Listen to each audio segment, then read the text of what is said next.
Bismillahirrahmanirrahim. Assalamualaikum warahmatullahi wabarakatuh. Pemirsa, berjumpa kembali dengan kita di Jangan Salah Arah di channel Ahmad Nur Hidayat. Ya, kali ini kita akan membahas topik tentang isu Presiden 3 periode yang muncul lagi ya setelah beberapa lama tidak muncul ke permukaan ya. Dan ada beberapa orang yang menghembuskan ini kembali, termasuk kemarin kita bisa melihat bagaimana relawan Nusantara itu mengumandangkan yel-yel Jokowi 3 periode. Ya, seperti biasa kita ditemani oleh pakar kebijakan publik, yaitu Bang Ahmad Nur Hidayat. Bang Ahmad Nur, gimana, sehat Bang? Sehat, alhamdulillah, baik Pak. Ya, baik. Untuk memulai diskusi ini, kita lihat dulu video cuplikan berikut ini. Menghidupkan wacana perpanjangan masa jabatan Presiden Jokowi. Ya, kali ini dari Ketua MPR Bambang Susatyo atau Bamsud ya. Ini merespon hasil survei Poltreking yang mengatakan kepuasan masyarakat terhadap kinerja Presiden Jokowi dan Ma'ruf Amin itu mencapai 73%. Nah, ini seperti biasa memang wacana perpanjangan masa jabatan Presiden ini selalu digulirkan beriringan dengan hasil survei yang mengatakan rakyat puas. Itu sudah beberapa kali terjadi ya, dan yang terakhir ini patternnya kembali terulang ya. Ada survei dulu, kemudian digulirkan wacana perpanjangan masa jabatan presiden. Macam-macam yang menggulirkan ya, ada Bahlil sebelumnya, ada ketua umum partai pada sebelumnya, tapi ini terus berkala. Saya mengira isu ini sudah mati karena ini sudah dekat dengan Pilpres, namun ternyata ini masih mati suri ya, dan masih ada yang berusaha menghidupkan wacana ini. Masih optimis sebenarnya ya bahwa masih bisa diperpanjang masa jabatannya. Ya, hal ini mengutip hasil survei menurut Bamsud ini menunjukkan bahwa sebenarnya masyarakat Indonesia itu masih ingin begitu ya jabatan Presiden Jokowi ini diperpanjang, masih ingin dipimpin oleh Presiden Jokowi. Terbukti dari hasil survei tersebut ya, yang menunjukkan angka yang tinggi sampai 73% ya. Di samping itu Bamsud juga mengatakan bahwa seharusnya Pilpres itu atau pemilu ini dihitung ulang begitu ya dampak-dampaknya, mengingat kondisi saat ini ya di tengah ekonomi yang baru recovery setelah pandemi, maka pemilu yang tentu saja menimbulkan suhu politik yang memanas ini bisa mengganggu stabilitas begitu ya. Jadi menurut Bamsud agar ini dipikirkan kembali lah. Aduh, sudah dekat kok masih disuruh memikirkan kembali terus, ini gimana sih? Ya, tapi ya itulah, terus saja sampai ini sudah di ujung tahun 2022 loh, sudah dekat 2023, masih belum mati ternyata isu perpanjangan masa jabatan presiden ini ya. Ya, baik, itulah tadi sedikit cuplikan ya video tentang yang membahas tentang isu 3 periode, dan ini tentunya banyak ditentang oleh berbagai kalangan ya. Dan mengenai ini Bang Madnur, kira-kira ini ada sesuatu yang organik atau memang dikondisikan untuk bisa dimunculkan kembali begitu? Gimana Bang menurut Bang? Jadi saya ingin katakan begini, sebenarnya ide untuk memperpanjang 3 periode ini, kalau orang mengatakan harusnya berhenti, tapi sebenarnya ini tidak berhenti. Dan meskipun tahapan pemilu sudah dimulai ya sebenarnya dengan mulainya verifikasi partai politik kemarin, itu kan harusnya ide gila untuk memperpanjang itu kan berhenti. Tapi ternyata meskipun tahapannya sudah mulai, ini kan masih bergulir. Bahkan yang bicara adalah sekarang ini adalah ketua MPR ya. Dan saya kira ini menunjukkan satu situasi bahwa sebenarnya ide untuk mendorong Jokowi 3 periode ini makin lama makin terkonsolidasi. Ibarat itu makin jelas gitu loh, Bro Eko. Makin kentara. Kalau dulu mungkin Bahlil ya masih sembunyi-sembunyi, ternyata sekarang ini seluruh gengnya Bahlil itu muncul. Dan sebetulnya geng Bahlil muncul itu adalah saat ada acara HIPMI Jadi ini geng yang ingin 3 periode ini kita bisa identifikasikan ini adalah gengnya HIPMI, Himpunan Pengusaha Muda Indonesia, yang kita tahu di balik itu siapa. Nah, tokoh-tokoh HIPMI ini yang muncul di permukaan ini adalah cuma tokoh-tokoh yang memainkan peran saja. Dia bukan orang di balik layar itu. Sebutlah misalkan dalam Kongres HIPMI kemarin ada Ketua Umum HIPMI, ya. Yang di acara HIPMI kemarin, ingat nggak bro, itu mengundang ada Pak Jokowi, Ketua MPR, Ketua DPD, Pak Bahlil, ada Mbak Puan, ada Pak Ganjar juga. Dulu Nah, Abdesi ya? Hah? Dulu Abdesi pernah juga. Nah, dulu Abdesi, tapi yang menurut saya makin lama, makin kentara ini ya geng HIPMI ini makin muncul sekarang. Ya, kalau dilihat komposisinya di situ ada Ketua MPR, Ketua DPD, ya kan? Ini adalah keberlanjutan dari apa yang disampaikan Bahlil. Nah, keep in mind bahwa Bahlil ini adalah Ketua HIPMI 5 periode yang lalu, 5 tahun yang lalu, ya, yang kemudian dia diangkat jadi Menteri Investasi, ya, yang kemudian Menteri Investasi itu kan dibawa ke Menteri Koordinator Maritim dan Investasi, ujungnya ke Pak Luhut, ya kan? Nah, Ketua MPR hadir di acara HIPMI, Ketua DPD juga hadir di acara HIPMI, dan narasi HIPMI itu adalah narasi 3 periode. Jadi saya ingin mengatakan bahwa sekarang ini makin terang benderang siapa yang berada pada kubu pro konstitusi, yaitu anti 3 periode, dan siapa yang berada dalam kubu anti konstitusi. Ya, kita akan sampaikan supaya clear ya, supaya masyarakat tidak bertanya-tanya, siapa sih yang kubu anti konstitusi? Menurut saya, kubu yang anti konstitusi itu adalah pertama Ketua MPR, yang kedua adalah Ketua DPD, yang ketiga adalah orang-orang yang sudah mewacanakan Jokowi 3 periode. Di antaranya adalah Pak Bahlil, kemudian ada juga 3 ketua partai, ya. Itu semua adalah orang-orang yang hendak, ya, mewacanakan satu kondisi yang kita sebut sebagai anti konstitusi. Ya, ini contohnya ada kuning, ada hijau, ya, ada biru, tunda, ya. Dan kita saat ini mengangkat satu isu yang jelas sekali bahwa aroma makar kudeta konstitusi sudah sangat-sangat kuat. Dan makar ini yang menjadi ironi adalah disebut ada nama Ketua MPR. Kita tahu MPR itu adalah majelis, ya, perwakilan rakyat, sebagai majelis yang paling tinggi yang menaungi DPD dan DPR RI.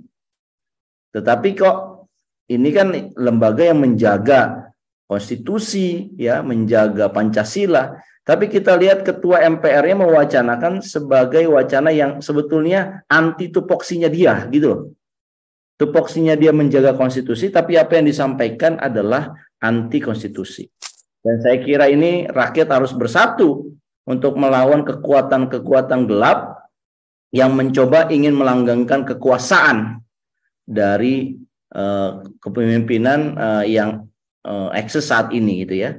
Nah, mengenai tingkat kepuasan, saya kira kalau survei tingkat kepuasan ini jangan misleading ya, Bro Eko, bahwa survei ini kebanyakan adalah survei bayaran. Ya, bagaimana mungkin tingkat kepuasannya begitu tinggi padahal menaikkan BBM, harga inflasi tinggi. Ya, itu gimana metodologinya itu? Kalau saya termasuk orang yang tidak percaya dengan survei yang mengatakan tingkat kepuasan Pak Presiden itu di atas 72%. Karena beberapa survei CSIS itu mengatakan sudah di bawah 52%, turun dia. Kok bisa naik? Ya, ini hasil-hasil survei ini menjadi, ya, kita sudah tahu lah, publik juga sudah tahu bahwa ini bisa dipesan hasil survei ini dengan jumlah samplingnya yang terarah atau yang lebih sedikit, yang tidak merepresentasikan populasi dan sebagainya. Jadi survei kepuasan ini adalah satu indikator yang bohong semata, ya, bisa direkayasa begitu ya. Jadi saya kira bukan kemudian kalau kita lihat ya, saya kira saya masih punya gambarnya ya. Di bulan April ya tahun 2022 ini ada satu survei ya, ketika itu ditanya, ini SMRC ini, sebagai survei yang biasanya juga mengkampanyekan keberhasilan Pak Jokowi, itu melakukan survei yang saya kira survei ini lebih jujur lah, mengatakan bahwa mayoritas tolak Jokowi 3 periode, hanya 5% yang mendukung. Tapi kalau dilihat dari tingkat kepuasan 72% mendukung, seolah-olah 72% itu mendukung Jokowi 3 periode. Ini kan konyol. Cara baca statistik, cara baca survei yang konyol, atau memang yang menyampaikan itu, yaitu dalam hal ini Pak Bamsud, itu sudah punya vested interest gitu loh. Ya, kan aneh kalau survei bulan April mengatakan hanya 5% yang mendukung. Tapi tiba-tiba tingkat kepuasannya 72% dan dianggap mau 3 periode. Ini kan bukannya Pak Bamsud yang mencoba menerjemahkan isi survei itu, tapi sebetulnya Pak Bamsud sudah punya maksud, ya, Bamsud punya maksud tertentu untuk menjadikan survei tingkat kepuasan itu mendukung argumentasinya dia, di mana dia mau Presiden Jokowi itu 3 periode. Padahal dia adalah ketua MPR. Saya kira ini satu hal yang, ya, sebagai civil society kita harus keras dan tegas untuk mengatakan bahwa perkataan ketua MPR ini yang harusnya menjaga konstitusi itu sudah masuk dalam kategori anti konstitusi.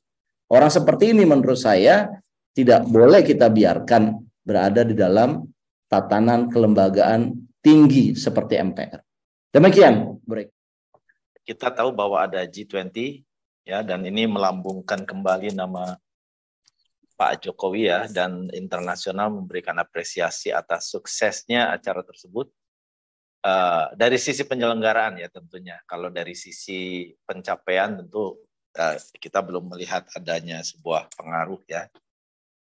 Kemudian dari sisi ya, kemarin ada acara relawan Nusantara, itu seperti halnya show of force ya, bahwa Pak Jokowi ini masih banyak dukungan, dan apakah ini bisa dikaitkan dengan upaya legitimasi untuk mendukung 3 periode atau bagaimana, Bang?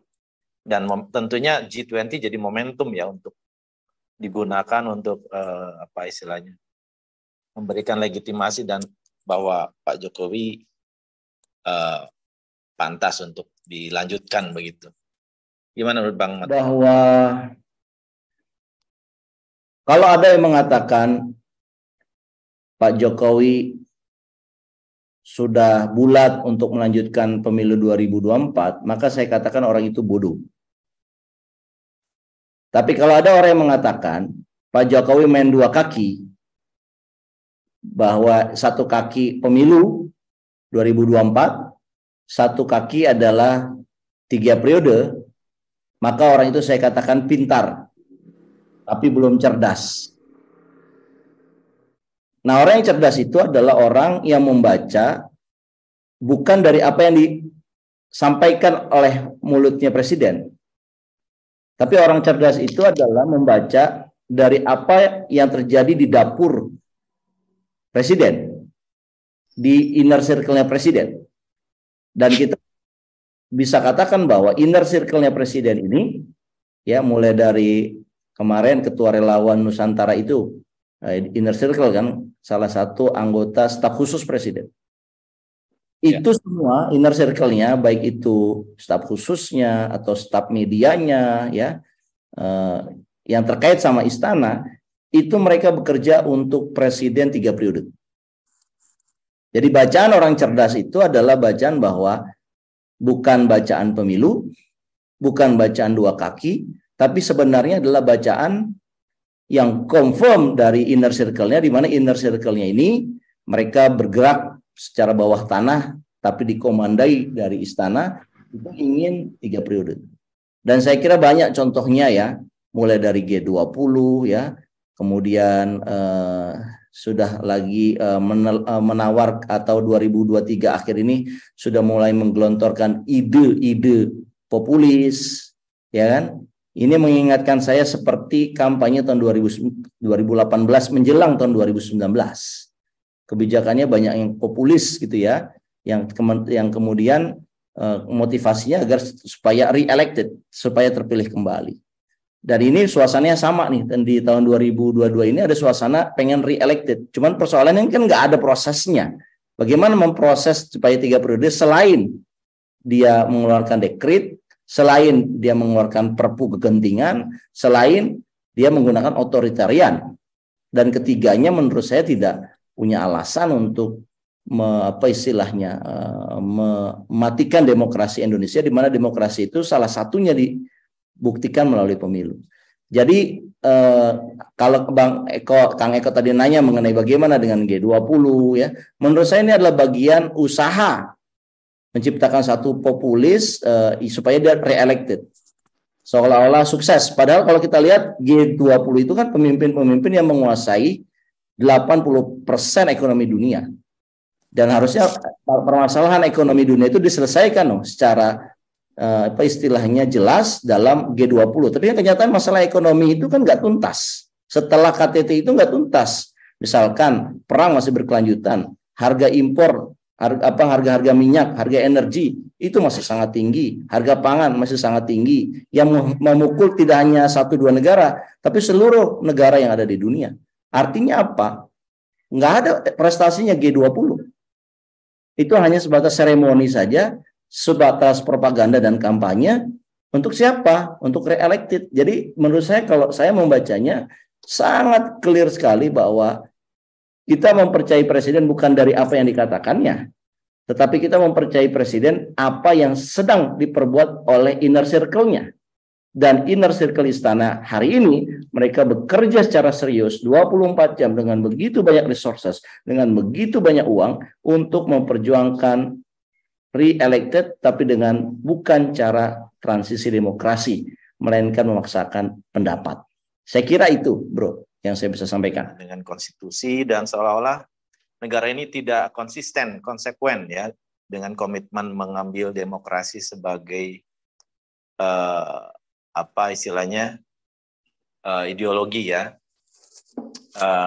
Dan tentunya kalau konsisten demokrasi semuanya harus transparan, bebas ya, di mana hak masyarakat untuk memilih dan dipilih itu terkoordinir begitu ya, terimplementasikan. Dan tentunya adanya 3 periode ini sementara di undang-undang sudah ditetapkan dan itu hasil kesepakatan bersama, dan ternyata dianulir lagi gitu. Itu kan undang-undang itu jadi tidak punya harisma gitu ya, karena dulu dihentikan untuk masa jabatan presiden seumur hidup, kemudian dibangkitkan kembali untuk masa jabatan presiden lebih lama dari 2 tahun. Ya, pemirsa, demikianlah pembahasan kita kali ini mengenai isu presiden 3 periode, dan kita berjumpa kembali di topik-topik selanjutnya. Jangan lupa untuk like, share, komen, dan subscribe. Terima kasih atas perhatiannya. Bang Manur, terima kasih atas pencerahannya. Saya akhiri. Billahi taufiq wal hidayah. Assalamualaikum warahmatullahi wabarakatuh. Sampai jumpa. Waalaikumsalam warahmatullahi wabarakatuh. Sampai jumpa lagi, bro. Terima kasih.